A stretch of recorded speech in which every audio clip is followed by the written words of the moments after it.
El Congreso despachó ley el proyecto marco de autorizaciones sectoriales, conocido para poder terminar o reducir esta denominada permisología. El objetivo es reducir significativamente los tiempos necesarios para tramitar permisos sectoriales y que involucran a 37 servicios y 16 ministerios. Vamos a hablar de otros temas, para eso estamos acá en el estudio de Canal 24 Horas con la presidenta de la CPC, Susana Jiménez. Muchas gracias por acompañarnos, bienvenida. Encantada, ¿cómo estás? Hemos comentado con la CPC y con los distintos gremios, digamos, esto de la permisología. A algunos les gusta que sea la permisología, pero ya el concepto está, digamos. El que se demoren 13 años en vez de 8, proyectos de toda índole, que se repitan la burocracia, que se repitan ir al servicio, consultar. ¿Esto es un avance, a juicio de ustedes, que han estado también dentro de la discusión?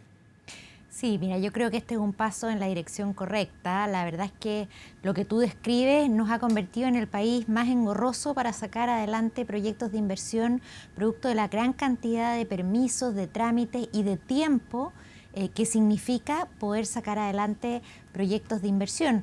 No solo de gran envergadura, que los datos son bien impresionantes, o sea, leíamos que la línea de transmisión, cierto, tan importante para traer energías limpias a la zona central, tuvo que tramitar 5.000 permisos. Y permisos que tienen que ser por cada región, si es que pasa la línea de transmisión por 3 regiones. Porque atraviesa, regiones, de hecho, 5 regiones. Se multiplica por 3, digamos, todo el proceso. Así es. Y además esto es muy costoso. Uno siempre saca la estadística de los promedios de tiempo, cómo han ido aumentando, qué sé yo, pero son promedios de tiempo de proyectos que finalmente hacen todo el trámite y no tenemos a la vista todos aquellos que se caen en el camino, porque esto se vuelve un verdadero impuesto al desarrollo de proyectos. En ese sentido, creo que el diagnóstico fue compartido de que había que hacer algo, de que había que mejorar el sistema, de que había que avanzar en lo que se pudiera. Esto probablemente no es la solución definitiva, pero sí logra un objetivo importante, que es agilizar procesos y por lo tanto reducir tiempos de tramitación del orden de 30%, ordenar también, digitalizando los permisos, haciéndoles una trazabilidad, evitando lo que se producía mucho, que tú para obtener un permiso requerías antes un permiso anterior y por lo tanto los plazos, esa secuencialidad, digamos, se iban alargando en vez de poder hacerlo en forma simultánea, porque no era uno requisito del otro. Este es un punto, porque muchos podrían decir, bueno, la permisología se va a terminar, digamos, con esta ley. Y es bueno aclarar que es una ley, porque esto es permisos sectoriales. Falta permisos ambientales y falta también la reforma y la modernización, dicen muchos, del sistema de evaluación de impacto ambiental. O sea, es un conjunto de normas, un conjunto de cambios. O sea, de hecho, sin ir más lejos, son 4 los proyectos de ley que hoy día están en trámite. Y antes de eso voy a decir algo más. Esto aborda los permisos sectoriales, va en la línea directa. Yo celebro que se haya logrado legislar al respecto, pero por supuesto bajar de un proyecto, una desaladora que demora 10 años hasta 13, a 7 años, no es, digamos, la solución final. Tenemos no se puede quedar avanzando con 7 años como un Claro, o sea, esto éxito. requiere un proceso mayor. Ahora, tú bien dices, los proyectos tienen que pasar por servicios ambientales. Ese es otro proyecto de ley que está en el Congreso y que ha avanzado bastante menos. Están estos permisos sectoriales y hay dos proyectos que apuntan a 2 servicios o 2 tipos de permisos que son un cuello de botella importante, como es el paso por el Consejo de Monumentos Nacionales cuando hay hallazgos arqueológicos, y también el tema de las concesiones marítimas, que entraban muchos proyectos por las demoras que hay en esos servicios y los stock de solicitudes que no se han resuelto. Así que todavía hay bastante por hacer en mejoría. Ahora, lo que tú planteas cuando dices, bueno, hay que mejorar el sistema en general, yo estoy muy de acuerdo. Es que yo voy a lo siguiente, Susana, sin ánimo de crítica, sino poner un hecho de la causa. De estos 4 proyectos, que son los medulares, digamos, pero hay otros elementos que se ha planteado desde el Ministerio de Economía para reducir la burocracia y los tiempos de los permisos en general, sin bajar el estatus, digamos, que yo sé que ustedes están a favor de eso, no esperan, digamos, que se reduzca la regulación, por así decirlo. Me podría equivocar, pero en un plazo de 2 años, 2 años y medio ha salido uno. Uno de los proyectos. Uno de los proyectos. Claro. Entonces, ¿cuál es la expectativa que ustedes tienen con respecto al resto? Claro. A ver, mira, yo creo que aquí hay varias mejoras que se pueden hacer. O sea, por de pronto, implementar esta ley que se acaba de aprobar que también se traduce en que hayan permisos de muy bajo riesgo, del punto de vista, por ejemplo, de impacto, ¿no? Que tú puedas dar aviso o hacer una declaración jurada y eso vaya agilizando los trámites. También que puedan haber certificadores externos, o sea, que no sea el mismo servicio el que tiene que certificar todos y cada uno de los hitos en cada uno de los proyectos, porque eso también, con un personal acotado, con recursos acotados, ralentiza los procesos. Entonces, la implementación... Yo creo que esto es para grandes proyectos, pero también para proyectos que no son tan grandes. O sea, el ministro de Economía ha sido un ejemplo bien en concreto, un restaurante que quiere ampliarse. Así es. En esos casos, efectivamente, yo creo que la reducción de plazos puede ser incluso mayor en los de más envergadura. Hay que empezar a racionalizar qué permisos realmente se requieren, cuáles no. Esa es una etapa, yo diría, posterior. ¿Ah? Ahora, ¿para qué decir el tema, aprovechando el restaurante y perdón la interrupción, de las patentes? Ha habido toda una discusión con respecto a las patentes municipales, que eso ya es otro punto, otra ventanilla, digamos. Sin lugar a dudas, o sea, toda la tramitología que se da al alero de las municipalidades, particularmente en la dirección de obras, son temas que están hoy día entrabando la resolución de los permisos. Pero ¿cómo ven ustedes vuelvo al punto, en este tiempo sale un proyecto, no lo digo de manera denostativa, sino que es un hecho de la causa, y sobre este de permisos sectoriales, desde parte del oficialismo del gobierno que presenta este proyecto, lo critica la aprobación, habla de una reserva de constitucionalidad y dice que es un retroceso en materia medioambiental. No, yo creo que eso es un error, es una consigna. Acá yo creo que es lo que se ha respetado justamente no bajar los estándares ambientales. Y de hecho, un ejemplo claro de eso, hay proyectos iguales, equivalentes, que tú los desarrollas en Chile, te demoras 10 años, y los desarrollas en otras economías avanzadas y te puedes demorar un cuarto de ese tiempo. Y no es que tengan estándares menores. Por ejemplo, una de las cosas que nos diferencia es que muchos de estos permisos, más que pasar por un funcionario, por un análisis uno a uno, están más bien establecidos en normas, o sea, en criterios objetivos que tú tienes que ir cumpliendo y en la medida que los cumples, se te aprueba tu proyecto. Eso lo hace objetivo, lo hace independiente, sin sesgos ideológicos a favor o en contra de ciertos proyectos. ¿Hay una desconfianza del Estado, del aparato del Estado en ese sentido? Que el aparato del Estado es muy grande. Yo creo que sí se da... no digo sesgo. Que haya algo sombrío. ¿Eh? No. Puede haber, ojalá que no. Pero que finalmente, si voy a pasar por esto, no me conviene el tiempo, el costo. O sea, yo creo que hay muchos proyectos que se dejan de hacer porque son costosos, porque no tienes certeza jurídica de que tú cumpliendo cada una de las exigencias, tu proyecto realmente vea la luz. O al mismo tiempo hay proyectos que no deberían hacerse. Pero hemos visto... Que tienen un impacto súper negativo, por ejemplo, en términos del hábito o la relación con las comunidades. Pero yo diría que esos son proyectos más bien en el pasado. Hoy día hay bastante conciencia, fiscalización y regulación para que eso no ocurra. Pero sí tenemos proyectos que cumpliendo con cada una de las exigencias se caen por razones más bien políticas. Y por lo tanto la discusión de cuánto debe interferir la decisión política en el proceso de tramitación de proyectos es una discusión que tenemos que tener y que se está teniendo, de hecho, al alero de la ley de permisos ambientales. Ahora, bien en concreto, por ejemplo, las definiciones de las seremías deben seguir como están. Y la existencia del Comité de Ministros, que de hecho este gobierno ha planteado terminar con el Comité de Ministros. Bueno, eso es precisamente la discusión que se está dando, porque son instancias políticas que inciden en la aprobación de los proyectos. Yo creo que el país está maduro como para tener un sistema de evaluación objetivo. Eventualmente uno sí requiere instancias previas donde haya un pronunciamiento político en términos de que un proyecto grande, que es significativo en una región, tenga un pronunciamiento temprano de si este es compatible con las preferencias regionales, con el ordenamiento territorial, etcétera, para que no se caiga en etapas posteriores, cuando tú ya hiciste la inversión, cuando tú ya sacaste los permisos y después llegas a estas instancias políticas, como es el caso hoy día, ¿no?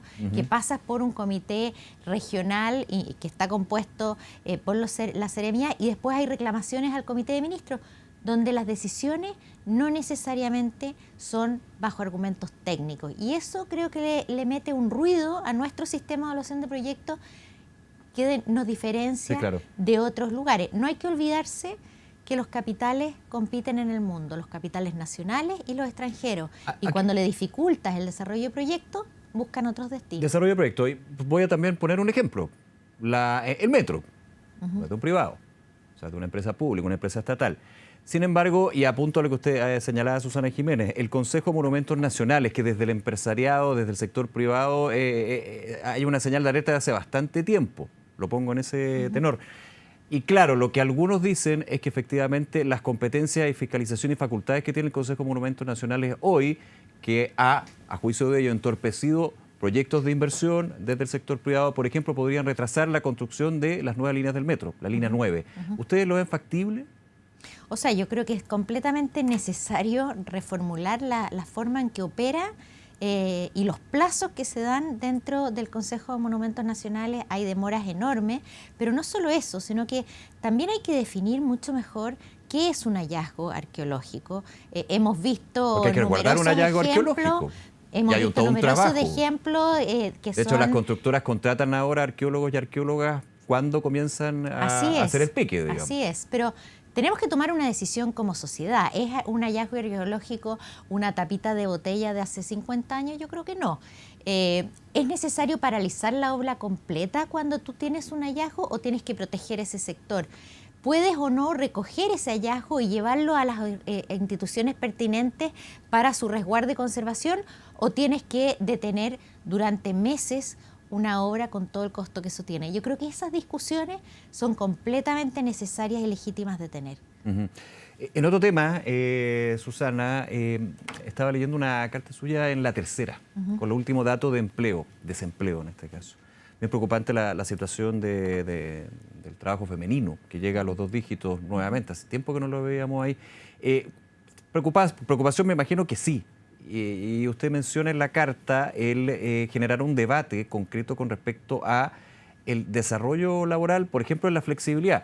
Que ese concepto, con todo respeto, pero como que siempre sale cada cierto tiempo y queda ahí, digamos, por una situación también del mercado laboral, de la realidad laboral y también de la política laboral. ¿Se puede llegar a algún punto en este debate? Mira, yo creo que a veces la realidad se impone.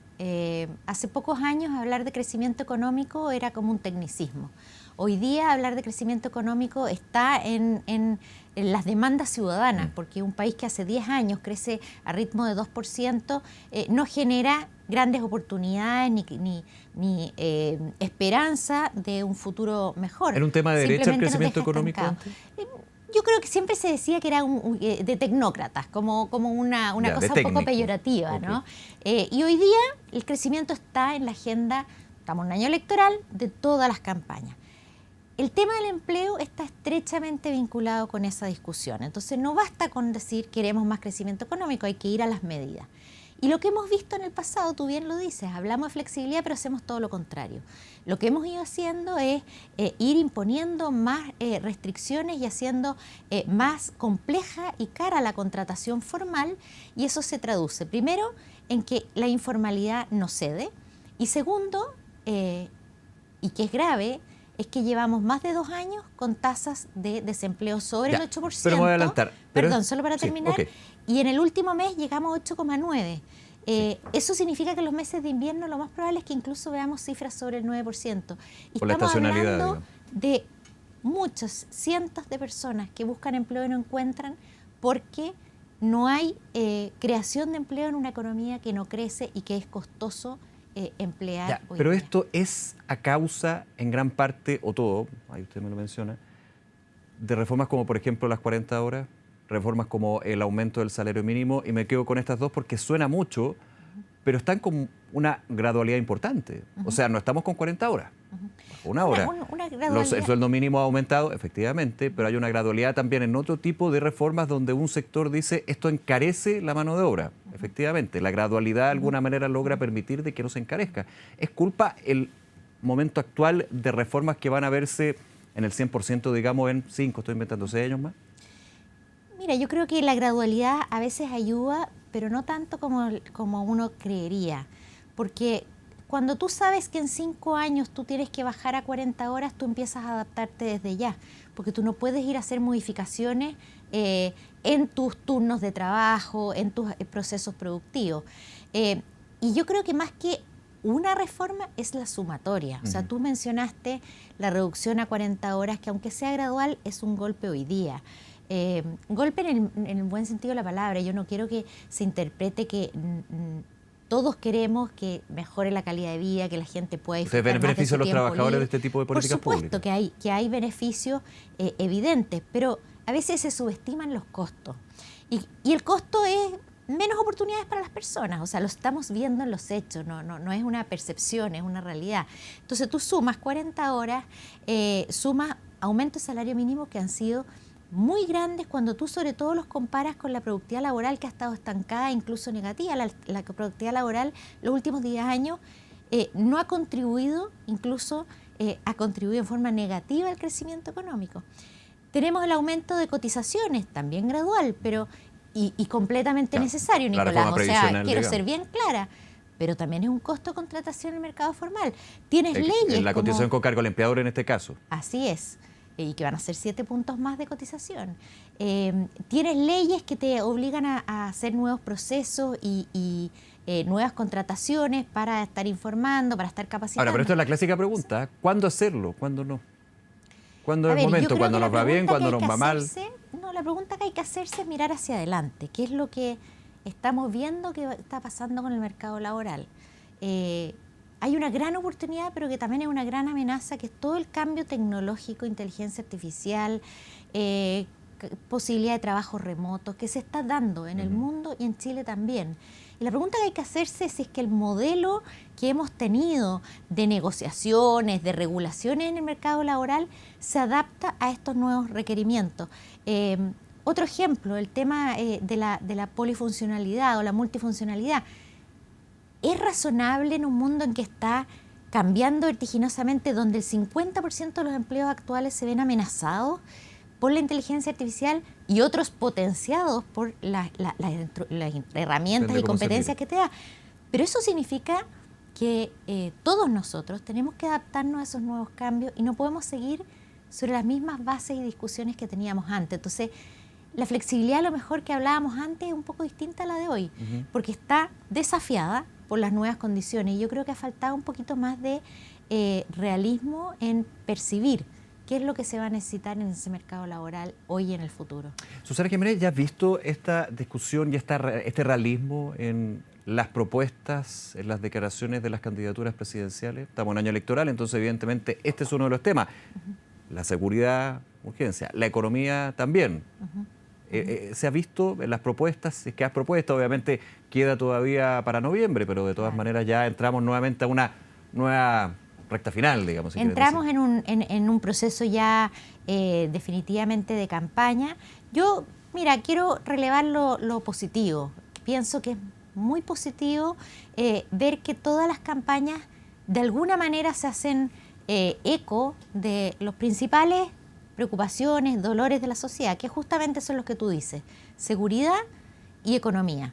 Economía entendido no como un número más, un crecimiento más alto, sino que lo que todo eso implica en términos de calidad de vida para las personas y las oportunidades que eso ofrece, desde el pyme o emprendedor, microemprendedor, hasta las empresas grandes, que son finalmente donde se genera el empleo. Empresa grande que muchas veces trabaja con la pyme. O sea, esto es una cadena productiva. Yo lógico. siempre he pensado eso, es una distinción por tamaño, pero no de necesidades de reimpulsar la actividad económica. Entonces, primero yo valoro que efectivamente esas propuestas estén sobre la mesa. Por lo menos que se discute. Que se discute, que sea parte del tema. No nos olvidemos que no tanto tiempo atrás se hablaba incluso en algunos sectores de que era bueno decrecer. Y insisto, constitucional, de hecho, el primero. Así fue. Entonces creo que es bueno que estén hoy día en la palestra y también que se estén relevando temas que nosotros mismos hemos puesto en la discusión como gremio empresarial, como la necesidad, por ejemplo, de bajar impuestos corporativos, que hoy día están muy por sobre los impuestos que pagan las empresas en los países desarrollados. Y ese punto es interesante, lo voy a tener como ejemplo para lo siguiente. Hay una temor, no sé si temor es la palabra, no me gusta ponerlo tan exagerado, pero sí una... ¿Aprensión? Aprensión, muchas gracias. Hay una aprensión por parte de la CPC y usted como presidente de la CPC en términos de un eventual escenario electoral polarizado en términos de esos temas, donde una candidatura me diga yo voy a bajar los impuestos a las empresas, yo te diga yo los voy a subir? O sea, yo por supuesto quisiera escuchar que se van a bajar, es la propuesta que nosotros mismos hicimos hace 1 año y medio atrás, cuando se hablaba de hecho de subir impuestos y que permeó, o sea, tanto así que el propio ministro de Hacienda actual, si bien dijo no tengo piso político para llevarlo hoy día al Congreso, sí lo manifestó públicamente y por escrito que hoy día bajar impuestos corporativos a las empresas es algo que genera un impulso de crecimiento económico. Pero aquí hay que compensarlo con el alza de otros impuestos. Tú puedes pensar en compensaciones de corto plazo, compensaciones de largo plazo, ningún problema, pero por lo menos ya estamos hablando un lenguaje similar, que, como te digo, no es otra cosa que generarle competitividad tributaria a nuestra economía. Nosotros somos un país chico, globalizado, donde los capitales, yo te decía antes, viajan por el mundo buscando oportunidades. Y hay países desarrollados que ofrecen mejores condiciones de seguridad, de certeza jurídica, pero además más bajos impuestos. Ya, y por ejemplo, en otro ejemplo, en sueldo, desde la antípoda, y lo pongo en el escenario actual, digamos, porque esto puede ir cambiando, en términos de alguna candidatura, la Janet Cara, que dice el sueldo vital, 750.000 pesos, y la otra antípoda que podría ser José Antonio Kast, lo pongo en esos límites, digamos, donde obviamente no se hablaría de un aumento del sueldo, sino que más bien la posibilidad de retroceder en términos de los beneficios, los derechos, más que derechos, los beneficios y la situación actual de los trabajadores y que se va a marcar en los próximos 5 años. A eso me refiero con antípoda. Mira, me tocó estar recientemente en una universidad y hablábamos de... Yo tengo la deformación de ser un economista, de que la economía es apolítica, ¿ah? Y hay ciertas realidades que nosotros siempre hemos relevado, creo que bastante transversalmente, y es que cuando tú fijas salarios mínimos muy por sobre el equilibrio, lo que genera es un beneficio para algunos trabajadores que tienen trabajo y que reciben un mayor sueldo, pero también generas un perjuicio para todos aquellos que o bien pierden el trabajo o quisieran entrar al mercado laboral y no encuentran oportunidad. Y generalmente esa gente son personas más vulnerables, con bajo nivel de capacitación, en que no se les emplea porque el costo de contratar a esa persona es demasiado alto, dadas las funciones que podría ejercer. Entonces, lo primero es que siempre hay que tomar con cierta precaución la discusión de salarios mínimos. Otra cosa es que además esto se mezcle con lo que se ha llamado el salario vital, algo en lo cual nosotros hemos participado a través del Consejo Superior Laboral y que tiene una función completamente distinta. Es una estimación de ingresos para las familias para tener una cierta calidad de vida, pero que está compuesta por distintos insumos. Uno es el salario o sueldo que recibe su trabajo, su remuneración. Otras son las transferencias del Estado que también deben sumarse. Otras pueden ser ingresos del capital, un arriendo o algo así. Entonces, mezclar lo que es el salario vital con la definición de salario mínimo creo que es confuso.